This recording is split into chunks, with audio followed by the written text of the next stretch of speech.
Pro-abortion artists launch an emergency exhibit in New York City entitled "Abortion is Normal," but never show how normal abortion is. Then a woman brags about her twin abortion procedure on Reddit, dedicating her murdered children, whom she calls birth dribbling horror goblins, to the anti-choice movement. Lastly, the media drool over a study which purports to show that few women regret their abortion. We will examine the bigotry of the pro-abortion movement and the consequences of postmodernism. I'm Seth Gruber, and this is UnAborted.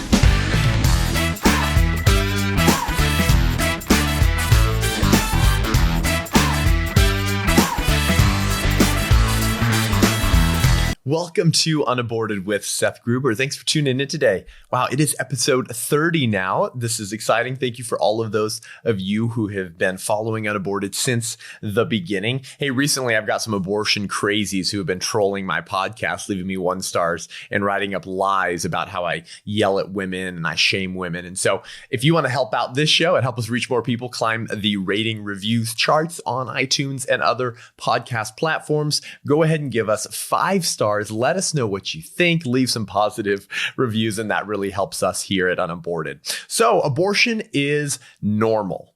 That is the name of an art display in New York happening this month.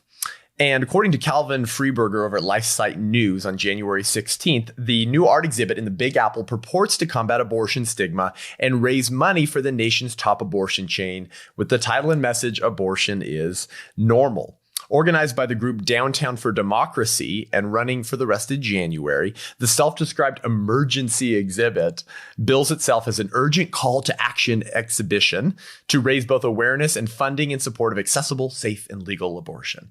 With quote, a heterogeneous array of artists countering with their personal response to abortion and abortion access in order to create an inclusive and empathetic entry point to this conversation. Of course, there's no including of unborn children or empathy towards the lives that these women in 99.5% of cases voluntarily created by consenting to sex. But of course, this is the messaging. This is the propaganda. This is the euphemistic doublespeak of the pro-abortion movement. So these abortion crazies are having this art display in New York at a very timely moment. The election year, they're all freaking out that this might be the year where Roe versus Wade is overturned or encounters a significant challenge, and their deepest fear being, of course, the re-election of Donald Trump. So Calvin at LifeSite News continues. He says, the titular message, quote, intended as a statement of camaraderie and caring that in short says, what you choose to do with your body is okay and a basic human right. Proceeds from the event will go to Planned Parenthood's 2020 campaign spending, as well as voter education and advocacy efforts. Planned Parenthood recently came out saying and promising that they're going to spend a full $45 million on pro-abortion candidates in 2020 to ensure that a Democrat replaces Donald Trump at the end of the year, which of course raises the question, sort of unrelated to this, why in the world are they still getting our tax funding? They're a nonprofit. And they're just publicly telling the country they're going to spend $45 million on political campaigns on one side of the aisle in order to protect abortion. How is that okay as a nonprofit? Certainly shouldn't be receiving $500 million of our tax dollars. So Calvin Freeberger at LifeSite News continues here and describing the art display says that there are nude photographs and paintings, figures bearing "Thank God for Abortion" shirts, paintings of Supreme Court Justice Ruth Bader Ginsburg, right, who's the greatest enemy of unborn children on the Supreme Court of the United States, and literally voted against a bill to uphold the ban against partial birth abortion. She wanted to reverse the ban on partial birth abortions, enabling you to deliver a baby's feet, calves, and butt, and then stick a needle into the back of their skull and suck their brains out. She wanted to re-legalize that procedure. And very simple displays of rudimentary written slogans and buzzwords like choice and Dear Judge Kavanaugh, if you don't like abortions, don't get one. So, just some of the most moral degenerates on the country, very lost human beings, of course, by the way, in deep need of purpose and direction and ultimately salvation. But they're all getting together to praise abortion with really disgusting, apparently, art pieces. And so the Instagram account Poplitics, which is a show associated with Turning Point USA, released a little video showing some pieces of the art display and interviewing one of the main artists who helped launch this Abortion is Normal art display. So let's go ahead and play this brief video clip. It doesn't have any sound, but we'll show you a little bit about what this looks like. So it says the Abortion is Normal art exhibition wants to spark conversations about women's reproductive rights in the U.S. And Jasmine Wahi says, aside from, I guess, the obvious, which is we're continuing to fight and ensure that our reproductive rights are maintained and there's an abortion equals normal. It's important because we're trying to make a statement that reproductive rights are not just a woman's or cis woman's issue, but an issue that affects everyone. The exhibition shows works from artists like Cindy Sherman, Amiya Marie Okamoto, and Laurie Simmons. All these praiseworthy pieces of Ruth Bader Ginsburg. We're at a time where a lot of progress has been made until progress stops at a point where everyone actually has equal reproductive rights and the ability to choose whatever they would like to do with their own body. We need to continue to fight and make a splash. And they're just showing all of these horrific pieces of art praising abortion. So Jasmine Wahi at the end there says, until everyone actually has equal reproductive rights and the ability to choose whatever they would like to do with their own body, we're going to continue fighting for these rights. So I have a few questions for you, Jasmine Wahi. Wouldn't reproductive rights cease after reproduction? How can you have reproductive rights if there is no, if you're not actually exercising reproductive rights? You're not exercising a reproductive right if there's already been reproduction. It's no longer practicing the right to reproduce. That already happened. You're now pregnant. Once a human being has been reproduced, how can it still be reproductive rights to kill the newly reproduced human being? I mean, of course, you know this, right? This is the conflation of terms that pro-aborts have to use in order to further their ideology. They have to conflate reproductive rights with the actual dismemberment of a human baby in order to create the euphemism and message that abortion is just reproductive health care and not the slaughter of an innocent human being. Here's another question for Jasmine Wahi, again, one of the lead artists and organizers of the Abortion is Normal display. Does protecting everyone's reproductive rights include unborn women? Unborn women will have a reproductive system in utero already in place, already developed. Of course, it's not active. It's not active in infants or young girls, but it's already there. Are you committed to protecting every female woman's reproductive rights or just born women? Obviously, this is the type of bigotry that intentionally excludes a class of the human species because they're an inconvenience to you from the type of lifestyle you want to live. Here's another question for Jasmine Wahi.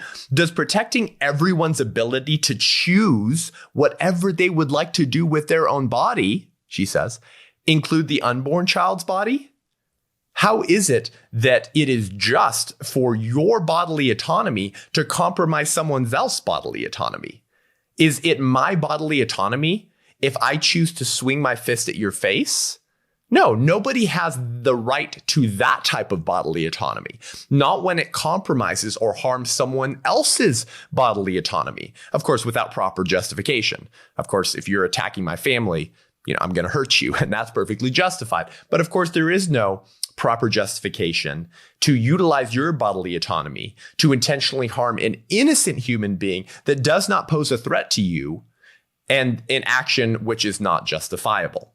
These are all bigots toward unborn children. This is fetal bigotry coming from the quote unquote artists. I mean, some of these pieces, right, you can't even call art, towards unborn children. Because what's a bigot? A bigot is someone who discriminates towards or is intolerant towards others simply for being different. Simply for being different. Different how? Well, that's the whole point, right? It's subjective. because a power class can always create a subjective standard of criteria that they then assume is necessary for human value. Of course, without explaining why those capacities or functions or criteria are value giving in the first place, they just assume it, right? That's bigotry, to just other an entire class of human beings for being different than you. And then use that difference to justify their mistreatment, their slaughter, their discrimination. That's a bigot. Well, that's what they're doing towards unborn children. The language of this art display is bigoted language because it excludes and others the unborn for being different, for being what? Unborn. That's how the unborn is different from us, for finding themselves in the very same location that each of these artists began, a womb.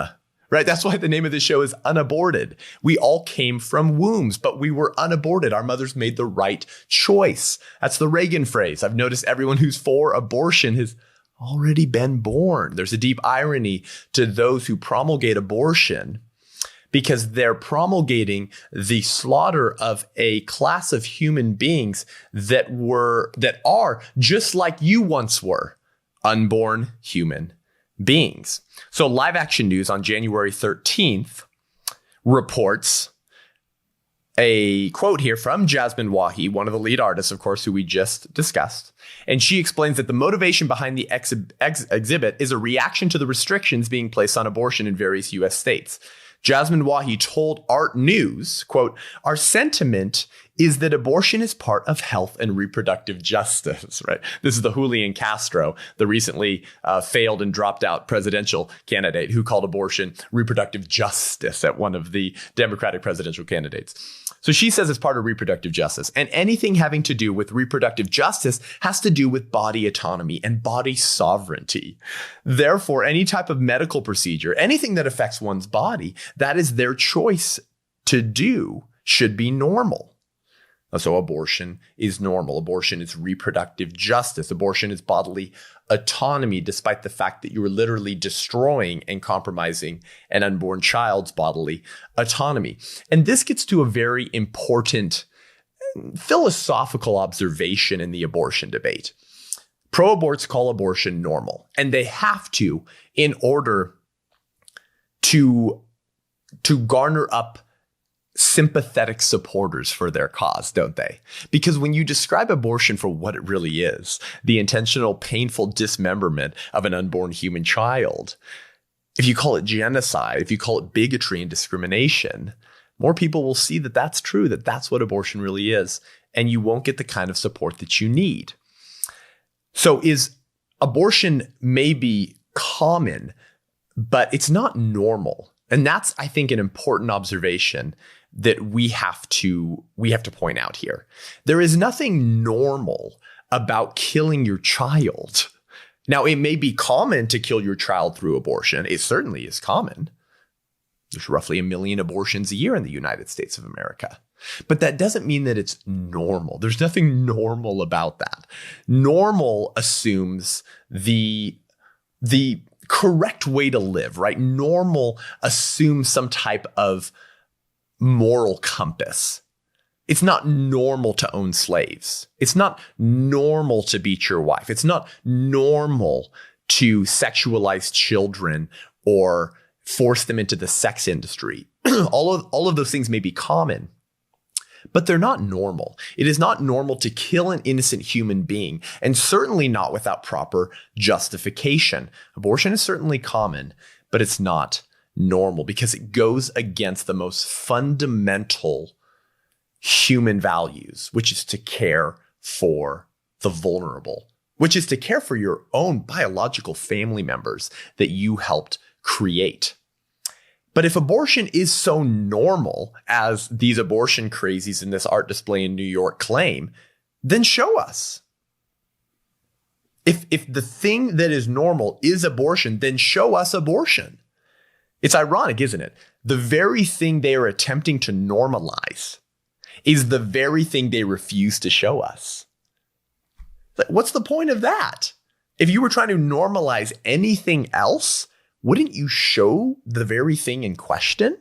in order to create an empathetic and sympathetic and safe conversation, as they say. So thinking analogously here, imagine that appendectomies were extremely controversial and half the nation was insisting on the moral worth of appendixes. Wouldn't the pro-appendectomy movement just show appendixes and provide evidence that human appendixes are not individual persons in order to normalize appendectomies? So if you insist that abortion is normal, then show us abortion and provide evidence that the unborn is not an individual person. See, in the analogy, it's very easy to prove that an appendix is not an individual human person, right? It's part of you, but it's not a whole human being. It's parts of wholes. And secondly, no one looks at an appendix and sees humanity, but everyone looks at an unborn child and sees humanity. It's self-evident. Reality typically is self-evident. And so isn't it ironic? Isn't it funny? Isn't it telling that even those who put on displays called abortion is normal with the strategy and goal of normalizing abortion, removing stigma, and therefore encouraging more people to get abortions, won't even show the thing they are trying to normalize. If you're watching this show, which I encourage you to do if you only listen, we're going to show you right here 3 different images of what abortion does to unborn children. Look, this is not reproductive health care. We see this and we see humanity. We see children. We see humans. And of course, these earlier images, of course, represent unborn children at a stage of development in which the majority of abortions are performed. Most women won't get an abortion until the 5th week, the 6th, 7th, and 8th being very common, being right within the time frame where the majority of abortions are performed. That doesn't look like an appendix. That doesn't look like a pound of flesh, does it? That looks like an individual human being. And yet, if the abortion is normal, abortion crazy artists were to show that type of imagery in this display, or clay that was arranged and painted on to realistically depict dead children, it certainly wouldn't be getting the same traction, would it? It certainly wouldn't be getting such praiseworthy coverage from leftist tabloids and publications, because that reality is too much. It's too ghoulish and it's too offensive, because abortion is ghoulish and offensive. So we need to take note of this, because this is a blatant bravado and admission of what the left and the pro-choice movement think about unborn children. They don't think of them as one of us, and they are putting their bigotry on display by referring to unborn children as something other than they are, taking a note, a page out of the strategies of racists, the majority of which were in the Democratic Party, who used the same type of bigotry and language to other African Americans by referring to them as something other than whole human person. So next, we're going to talk about a woman bragging about her twin abortion procedure online on Reddit, and what that means for us and what that means for the culture. But first, if you like this show and want to hear more great content and commentary from the front lines of the pro-life movement and the abortion debate, then head on over to patreon.com/unaborted and become a patron of the show. This is what helps us create more content, better content on a more regular basis, to provide a community of like-minded, unaborted human beings who are advocates for life and committed to being defenders of life in a very important year, by the way. Next week is the March for Life, or this week, rather, in DC. 47 years of legalized abortion, the consequences of which are over 60 million slaughtered unborn human beings. The time is now. We can no longer sit back and stay silent and do nothing, because the sad reality, as Greg Cunningham observes, is that there are more people working full-time to kill babies than there are working full-time to save them. Whether you're called to full-time work or not, we're all called to speak up and not be silent. And this show helps equip you to do that better. So we'll be right back with a lot more in just a second. Until then, I'm Seth Gruber, and this is UnAborted.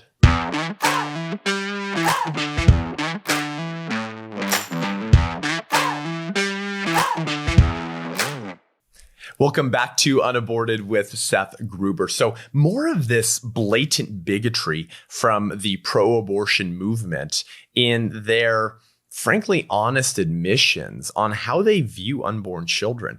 This is dark. This is really, really sad and telling about where the culture is going. This shows how lost so many men and women are in the pro-abortion movement and the consequences of the bad ideas that they have ingested wholesale without ever questioning otherwise. And so on January 1st, a woman posted a rather long tirade on her decision to kill her unborn twins on the garbage heap of a website, Reddit, which most of you are familiar with. And she posted that in a group entitled Child Free. That's literally what the group is called, Child Free.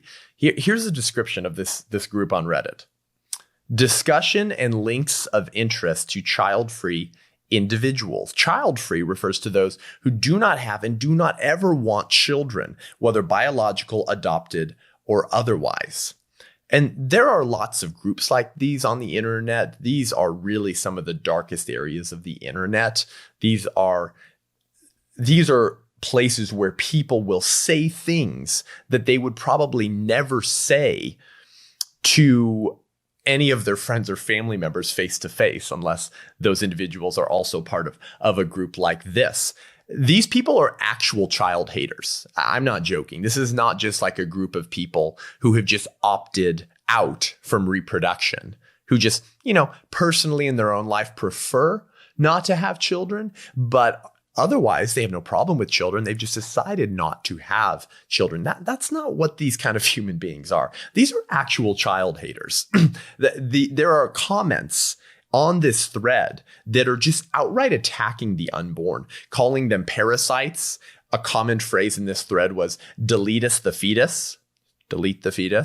And they call unborn children crotch goblins. Think about that for a second. Crotch goblins. Like it's just some other type of villainous creature dwelling between your crotch rather than the human being that, again, in the vast majority, in the supermajority of instances, you actually willfully created by engaging in a consensual act of sex. They actually hate children. Why else would you join an online group called Child Free, which laments the reality of uteruses, complains about crying babies, and celebrates when one gets a vasectomy? That's all the types of content on and in this group. So these people actually hate children, both born and unborn. So this woman takes to Reddit in this group Child Free that she's obviously a member of. And this is what she says.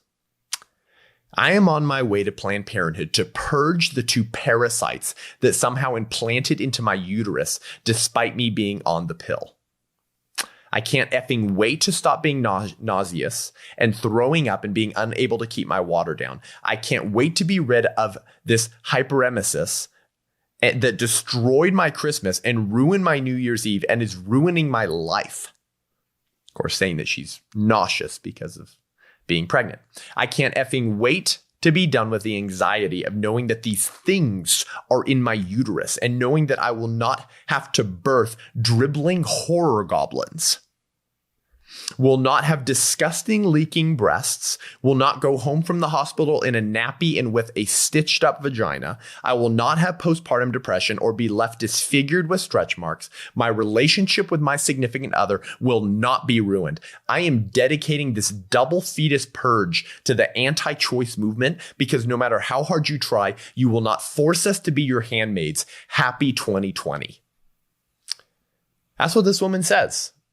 According to her, as she's on her way to do it, as she's on her way to Planned Parenthood, think of what callousness, think of what hardness of heart it requires to talk like this about your unborn offspring, compared to the rather soft bigotry of the abortion is normal art display, which refuses to speak of the unborn in such explicit terms, this woman displays the hard bigotry of the pro-choice movement in no uncertain terms.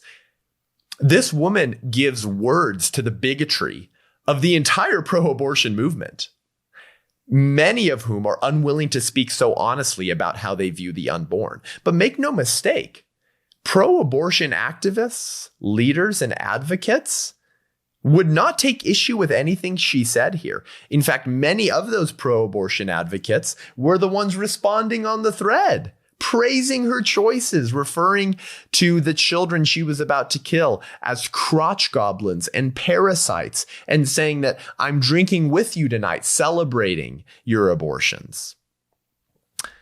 Make no mistake, the pro-abortion movement believes the same thing about unborn children that this poor lost woman is saying about her twin children that she paid an abortionist to painfully dismember.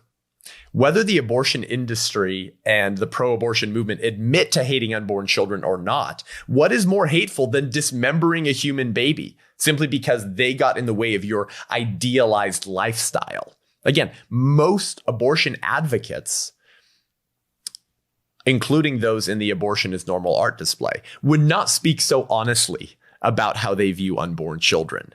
Maybe they would even say, some of them, that they don't believe that unborn children are parasites, but they certainly treat them like they are. How you describe your views about the unborn children that you advocate killing has very little to do with the reality, because the reality is that you will still seek out the death of those children. What is more hateful than that? But I do think that most pro-abortion advocates would have no problem and would not critique her at all for what she said, and would laud and celebrate and applaud her decision to do so, many of whom did in the comment thread. Here's the thing. Bigotry has always utilized the language of dehumanization against those they hate. This is not new. Bigots and bigotry always uses hateful language, dehumanizing language, in order to other those that they hate, to dehumanize those that they hate. Now, the pro-choicer, right, who probably isn't listening to this program, but hopefully is going to take deep issue with me or with you, beginning to make comparisons and analogies from abortion to the slavery or the Holocaust. But again, if the unborn child is a human being, then it's just as wrong to dehumanize them through bigotry language as it would be to do so with any other class of human beings. So how has bigotry utilized the language of dehumanization historically? Well, on slavery in our own country, Black slaves were often assigned very dehumanizing names. You know this if you've studied American history. They were given names such as Mingo or Savage or Gollywog or Jezebel and many others that you're familiar with. And through images by racist propaganda machines were portrayed as subhuman. You know this as well. You've seen some of the racist imagery of our African American brothers and sisters that were routinely dehumanized through language and through imagery by racists, the majority of whom were in the Democratic Party, today's political bigotry party that dehumanizes another class of human beings. And then in the Holocaust, cartoons were routinely used depicting Jews as dogs, pigs, and rats and other vermin. And Nazis and their propaganda machine would use words like parasites and bacillus or bacteria to describe those that they exterminated in order to create emotional distance from the victims that you were literally responsible for slaughtering or giving euphemistic showers to. And East Europeans were considered Untermensch, which literally means subhuman, and was the title of Heinrich Himmler's Nazi propaganda book that was used to inculcate the German society with a bigotry-focused worldview on Jews, to insinuate and suggest that they were subhuman, that they weren't really persons, that they were responsible for the ills of German society and should be slaughtered, just as pro-aborts view unborn children as responsible for the potential ills in their life that will follow if they choose to carry that child to term and give them birth. Bigotry has always utilized this type of language to dehumanize those that they hate. And this woman is not sparing any punches. She's being totally honest with how she views her unborn children. And it speaks to a darker part of the pro-abortion movement's soul, that they believe the same. Now, the sobering and sad reality is actually that this woman is miserable, right? This woman is not a happy woman. She's not joyfully exercising her right to choose. How do we know this? Her entire sense of self-worth is based on her image, on her body, and her romantic relationship, right? She talks about the horror of stretch marks, the horror of having her vagina stitched up, the horror of being nauseous while pregnant. And she said, I will not let my relationship with my significant other be ruined. Her entire sense of self-worth is built around these subjective things, her body, her image, her romantic relationship, which are all futile and empty vessels that cannot hold the weight of a human soul and will shatter every time you attempt to make it do so. Your sense of self-worth built around your body image will shatter when you try to put your worth in that. She believes her relationship with her significant other will be ruined if she keeps their baby. What does that mean? It means she believes or knows that her boyfriend will only love her and stay with her insofar as she can provide him with sex without responsibility. That's what that means. She is so fearful. She's saying, if I keep these children, which we consensually created, then my romantic relationship with him will be ruined. Then he's a tool. He's a douchebag. He's a moral degenerate who only wants sex with you free of responsibility, and anything that would make him sack up and be selfless and love you and choose to father the children that he consensually created with you, that are residing in your body, that is naturally oriented towards reproduction when you engage in sex. If he's not willing to do that, then he's a loser and you deserve more. But this woman has put an entire sense of self-worth in these futile and fleeting things. And this is the story of human history. Every time we do this, in whatever fleeting temporal things that we try to fit our soul, they will always let us down. They will always crumble and crush, and we will be left destroyed because we put our entire identity in temporal, fleeting things. This woman's misery, unfortunately, is actually representative of the majority of women in the pro-abortion movement and the procurers of abortion, post-abortive women. But the pro-life movement has a better message for these women than the child haters on Reddit, don't we? The pro-life movement's message is that you are not suffering from a parasite. You are experiencing the sometimes uncomfortable growth of what can and should be the biggest blessing in your life, a baby. Our message is that if your boyfriend would leave you for choosing to keep the baby you both created, then he is a selfish degenerate who doesn't love you. Our message is that you are not alone, and the pro-life movement is here for you to help you choose life and support you. Our message is that there are thousands of us who will adopt your baby, but embracing the child that you created and that your body was designed to create will not destroy your life, but drastically improve it. If you choose selflessness, if you choose to embrace the body in your body that is not your body, and that is literally half of your DNA that you were created to love and protect. That's a better message. That's a more hopeful message than you need to kill your children to maintain the love of your boyfriend. This is a hopeless worldview. This is a hopeless message, and it is creating miserable human beings whose souls cannot handle their identity being placed in something that is fleeting and temporal. But unfortunately, this is the beliefs of the pro-abortion movement. This is the bold-faced and honest bigotry of what they believe about unborn children.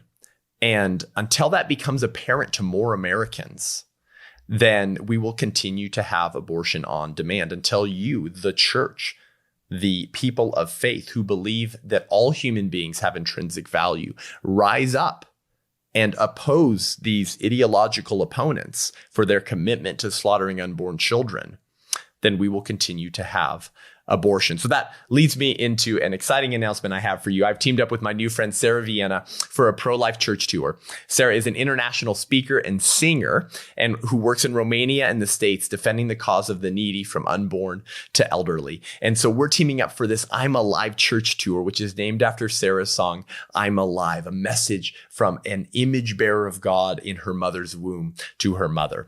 I'm Alive tour captures both the beauty and truth of the pro-life position, speaking to both the heart and to the head. This tour will win the hearts of your church for life while equipping them to defend life.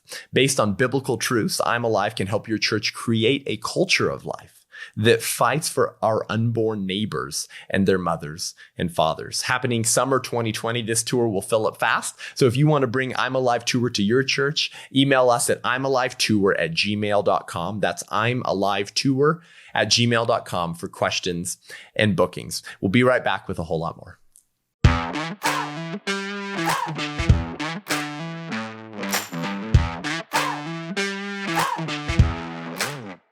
Welcome back to UnAborted with Seth Gruber. So we've examined this soft and hard bigotry of the pro-abortion movement, evidenced right in this abortion is normal art display and in this tragic story of a woman who celebrates the abortion of her unborn twins because they're parasites and crotch goblins, showing that this is what the abortion movement believes, and this is the bigotry that they use to dehumanize unborn children. Well, part of what makes that bigotry and that shameless bigotry of how the pro-abortion movement views unborn children is a deeper type of worldview that allows these morally degenerate arguments to function in the first place. And that worldview is called relativism or subjectivism, which is the bastard child of postmodernism, if you will. And so I want to examine this ultimate postmodern study from the abortion left that apparently purports to show that very few women regret their abortion. Hardly any women regret their abortion. So what's the big deal? Clearly, their subjective feelings about their abortion must mean that abortion is okay, right? And so all you stupid pro-life state legislators passing pro-life legislation should just support abortion because you should support the subjective lived experience of individual women. This study is the ultimate postmodern study. So published in the Social Science and Medicine Journal, the study is called Emotions and Decision Rightness over 5 years following an abortion. An examination of decision difficulty and abortion stigma. Look at that. Emotions and decision rightness.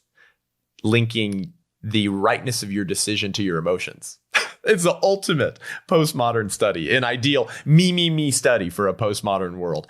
In a culture that insists that the only thing that matters is your personal lived experience, we shouldn't be surprised that pro-aborts would release a study researching how women feel about their role in the death of their children. And so Michael J. New at National Review on January 15th published a short analysis of this study called A Flawed Study Claims That Few Women Regret Abortion. And here's part of what he had to say. He said, the newest study based on that data has received a great deal of sympathetic coverage from a number of media outlets, including the Washington Post, The Hill, The Guardian, and CNN.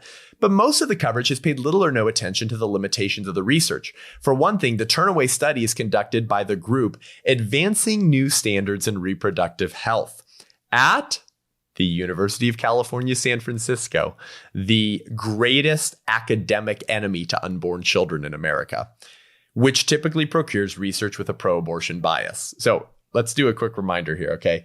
In my episode, Ideology Trumps Reality, we talked about a man who is the director of Advancing New Standards in Reproductive Health, and his name is Dr. Daniel Grossman.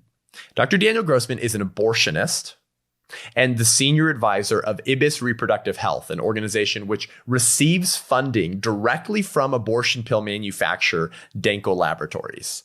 The abortion pill, right? Leading to the death of more and more unborn children because it's cheaper to produce and easier and cheaper to ship to women and to send around the country rather than a surgical abortion. He is on the board of NARAL Pro-Choice America and is a liaison member of Planned Parenthood Federation of America's National Medical Committee. He is an abortion instructor at the University of California, San Francisco, where he trains students to become future abortionists. And he's been leading the push for these so-called self-managed abortions, right? Telemedicine abortions using the abortion pill. And he was the quote unquote independent fact checker that Facebook relied upon in order to censor live action and Lila Rose's claim in video that abortion is never medically necessary, despite the fact that we have a signed form and petition online by over 1,000 neonatologists, OBGYNs, doctors, medical students, etc., all agreeing and claiming that abortion is never medically necessary because you don't have to intentionally kill the child in order to save the mother's life. If the mother is in danger, you can deliver the child early through a C-section or through inducing early labor. Though that might lead to the unintended death of the child, it's not an abortion which intends the death of the child. Facebook used Dr. Daniel Grossman, the director of Advancing New Standards in Reproductive Health, and an abortionist who makes money off of the killing of children, in order to censor the video and claim that abortion is never medically necessary. You want to talk about collusion? And this is the same organization that helped conduct the group study, claiming that very few women regret their abortion. So these people are all in bed with each other. They have a financial incentive to push out this type of messaging, this type of propaganda, right? This type of claim that women don't regret their abortion. So what's the big deal? Stop trying to attack women. So you just need to know that that's the background of this organization. Okay. University of California, San Francisco is the greatest academic enemy to unborn children. They perform research on born alive children. They train future abortionists. So Dr. Michael J. New continues here. He says, from 2008 to 2010, Turnaway Project researchers sought participants at more than 30 abortion facilities located in 21 U.S. states and found 667 women who obtained abortions to participate. However, less than 38% of the women they asked actually agreed to take part in the study. Less than 38%. It seems likely that the women who made themselves available for the study might have had either a higher level of decisional certainty in their abortion or fewer moral qualms about obtaining an abortion, skewing the results. Yeah, of course. If you asked X number of women, 667, and 38% declined to, then those were probably women who didn't want to answer that question. They probably have pain and regret from their abortion. So you're left with the women who are more than happy to answer the question, do you regret their abortion? So that could clearly skew the results a little bit. But this entire study is a product of postmodernism and disproportionate focus on the individual's lived experience as the only thing that really matters. What is postmodernism? Postmodernism was a modern movement in the 20th century that rejected the idea of macro narratives, of objective reality. What's a macro narrative? A macro narrative is something that makes sense of objective reality. And a message, a worldview, an idea, an ideology that makes sense of the world you live in and truth and your experience. Relativism, or rather postmodernism, rejects the idea of any type of objective reality that is true for all people, right? At all times and in all places. Their emphasis is that all that matters is the meta-narrative. Your narrative, how you feel, your personal lived experience. That's what is objective reality. And that's all that matters. That's what postmodernism says. And so relativism or subjectivism is the bastard child of postmodernism. The idea that everything is merely personal and subjective to you. And there is no such thing as objective reality. It's just your truth that matters, my truth. So do pro-aborts really believe that the meta-narrative is all that matters, right? Here's the irony of postmodernism and relativism. Do the people doing the study really believe that all that matters in life is the meta-narrative and lived experience? For example, If a longitudinal and representative study was published reporting that the majority of women do regret their abortion, would pro-abort shift their position based on the lived experience of these women? Oh, well, the majority of women regret abortion. That's their reality. Therefore, it is true. So now I'm pro-life because I don't want women to regret their abortion. Of course not. We all know that pro-aborts believe they are objectively right when they defend a mother's apparently moral right to kill her unborn child. And they think we are objectively wrong. They don't actually believe that the meta-narrative is all that matters, at least not when your meta-narrative contradicts their meta-narrative. Postmodernism, or the belief in subjectivism, ultimately self-destructs, because if the meta-narrative is reality, but my individual meta-narrative contradicts yours, then whose is right? It's like Lecrae said, what if my truth says your truth is a lie? Is it still true? Ultimately, these ideas are self-contradicting and self-implode, because if they contradict one another, then they can't both be right by virtue of the law of non-contradiction, which says two opposing ideas cannot both be true at the same time and in the same way. So if all the pro-life and post-abortive women in the pro-life movement respond to this study by saying, that's wrong because I do regret my abortion, deeply so, then which reality wins out? This partisan hackery of a pro-abortion study, or the lived experience of pro-life post-abortive women? So this is why the no regrets case for abortion is misplaced and irrelevant, because it places ultimate reality in the hands of individuals whose experiences are almost always different from someone else's, in which case there would be no truth, or there is objective truth and someone is wrong.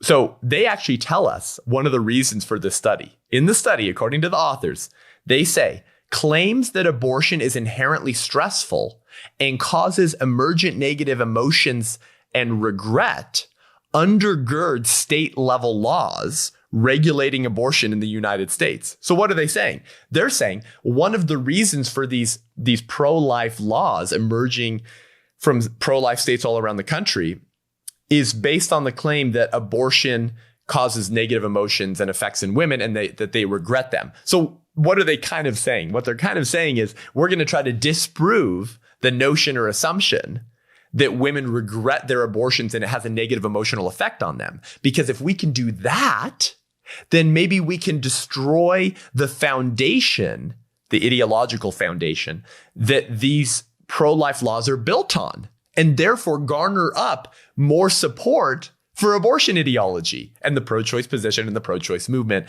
which is in dire straits and is a wounded animal going into one of the most important election years for unborn children. Do you see what's really going on here? Why they have a vested interest in attacking the idea that women regret their abortions? But the message of the pro-life movement is not that abortion is wrong because it negatively impacts women and leads to abortion regret. That's not what pro-lifers are saying. And if you know pro-lifers who are saying that, please compassionately call them out on that is not why abortion is wrong. And I'll tell you what you can tell them right now. Our message is that abortion is wrong because it kills a living human being with equal rights. A human being who differs from you in the same ways that we differ from one another, namely according to size, level of development, location, and dependency. It's still a human being on a continuum of human development that began at the moment of conception, a continuum of development that we as born people are just a little bit further down. But it's wrong. It's just as wrong to kill unborn children for being earlier on that continuum of development as it would be for a grandpa to kill his grandson because their grandson is earlier on the continuum of development. Human life begins at the moment of conception, and we all find ourselves on a different tick point on that continuum of human development. That's our message, that's a living human being, and abortion intentionally kills a human being without proper justification. We're not saying it's wrong because you might regret it. Your emotional state has nothing to do with the moral question of abortion. How women feel about their abortion is as irrelevant to the moral question of abortion as were the feelings of slave owners to the moral question of slavery. I didn't see any I guess postmodernism wasn't quite a thing yet, but I didn't see any relativistic studies focused on the emotions of slaveholders to combat the abolitionist claim that slavery was wrong. Oh, well, maybe if we can just convince the American society that slave owners don't regret whipping the backs of blacks and using them as free labor to build their cotton economies, then maybe we can garner up larger support for the racist agenda that walks over the backs of blacks in order to make a pretty penny. Of course, that wasn't a claim. What a ludicrous assumption. At least those racist bigots understood that your emotional state, your subjective lived experience, how you feel about abortion or about slavery has nothing to do with the moral question in and of itself. But this is what they're pushing on abortion through this study. Your feelings about your abortion can be negative or positive. Of course, there's women who say #shout your abortion, right? There's a whole movement on that right now. Shameless bravado. I don't care. I don't regret it at all. Of course, some of the women, sadly, at the March for Life in DC this week will be holding up signs that say, I don't regret my abortion. And others will be holding up signs that say, I regret my abortion. So who's right? But the whole claim is specious because it has nothing to do with the moral question at the heart of the debate. Either way, you still arrange the death of an innocent human being, regardless of how you feel about what you did. Your psychological and emotional state has nothing to do with the objective moral worth of your unborn child. So pro-aborts, while celebrating postmodernism and subjectivism and relativism, don't really believe in it. They don't really at all. They're just using it as an ideological strategy to garner up support for their abortion ideology. If the meta-narrative is all that matters, and one's personal lived experience, my feelings, is objective reality, then how can pro-aborts criticize pro-lifers for being wrong in their attempts to make abortion illegal? Hey, man, I'm a pro-lifer and I'm just being true to my reality. I'm just living out my personal lived experience. My meta-narrative is reality. It is objective reality. So you, pro-choicer, can't criticize me for living according to my subjective sense of reality. See, once they clash, then who's right? If pro-choicers really believe that the meta-narrative is all that matters and that is a reality, they couldn't even critique us consistently for living according to our personal lived experience, that unborn children have moral worth and shouldn't be unjustly killed. When a pro-lifer's truth and individual reality clashes with a pro-abort's truth, the pro-abort will immediately accuse you of being wrong. And in so doing, tacitly admit that there is such a thing as an objective macro narrative reality, namely theirs, and you as the pro-lifer are wrong. So the question is not the emotional state of women who have gotten abortions. The question is not, do you regret your abortion or not? The question is not, do you shout your abortion or mourn your abortion? The question is, whose narrative is correct? Who's right? And to determine that, we must examine the ideas of both sides and determine which one wins the day, which one holds its own in the public square and in public discourse, which one makes the most sense of human equality. You and I know the pro-life position makes the most sense of human equality. I'm not saying that because I feel that way. I'm saying that because I've examined the ideas. And I believe that the pro-life position is the only position that can make sense of human equality. Because if you believe that human equality is a thing, which every pro-choicer is going to say they believe it is a thing, then you would have to grant human value to all human beings.